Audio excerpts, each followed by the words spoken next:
राज्यात महापालिका निवडणुकींच्या निकालानंतर आता जिल्हा परिषद निवडणुकांची घोषणा झाली आहे. मात्र जिल्हा परिषद निवडणुका बॅलेट पेपरवर घेण्याची मागणी जोर धरत आहे. राज्यात विधानसभा, नगरपालिका आणि आता महापालिका निवडणुकीत भाजपला मोठं यश मिळाल्यानं पुन्हा एकदा ईव्हीएम मशीनचा मुद्दा उपस्थित करत बॅलेट पेपरवर मतदान घेण्याची मागणी होत आहे. राज्य निवडणूक आयुक्तांनी ईव्हीएम बाबत स्पष्टीकरण दिलं असताना आता राज्य निवडणूक आयोगाच्या कार्यालयात घुसून ईव्हीएम विरोधात घोषणाबाजी करण्यात आली आहे. धर्मवीर छत्रपती संभाजीराजे शौर्य प्रतिष्ठानच्या कार्यकर्त्यांनी मुंबईतील राज्य निवडणूक आयोगाच्या कार्यालयात जाऊन ईव्हीएम हटाव देश बचाव अशी घोषणाबाजी केल्याने चांगलाच गोंधळ उडालाय. प्रतिष्ठानच्या महिला अध्यक्ष राजश्री उमरे पाटील यांच्यासह अन्य सहकाऱ्यांनी थेट निवडणूक आयोगाच्या कार्यालयात जाऊन गोंधळ घातलाय. ईव्हीएमवर बंदी घालावी, सत्ताधारी ईव्हीएमचा वापर करून निवडणूक जिंकत असल्याचा आरोप करत कार्यकर्त्यांनी कार्यालयात गोंधळ घातला.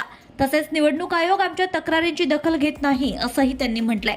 ईव्हीएम हटविण्याच्या मागणीसाठी उपोषण सुरू असून उपोषणकर्ते बाळराजे आवारे यांच्या समर्थनार्थ प्रतिष्ठानच्या कार्यकर्त्यांनी गोंधळ घातल्याने पोलिसांची चांगलीच धावपळ झाली आहे. राज्य निवडणूक आयोगाच्या कार्यालयात घोषणाबाजी केल्यानंतर पोलिसांनी धर्मवीर छत्रपती संभाजीराजे शौर्य प्रतिष्ठानच्या 4 कार्यकर्त्यांना ताब्यात घेतलंय. धाराशिवमधील धर्मवीर संभाजीराजे प्रतिष्ठानच्या कार्यकर्त्यांनी ही घोषणाबाजी केल्याची माहिती आहे. Bureau report, RCN news.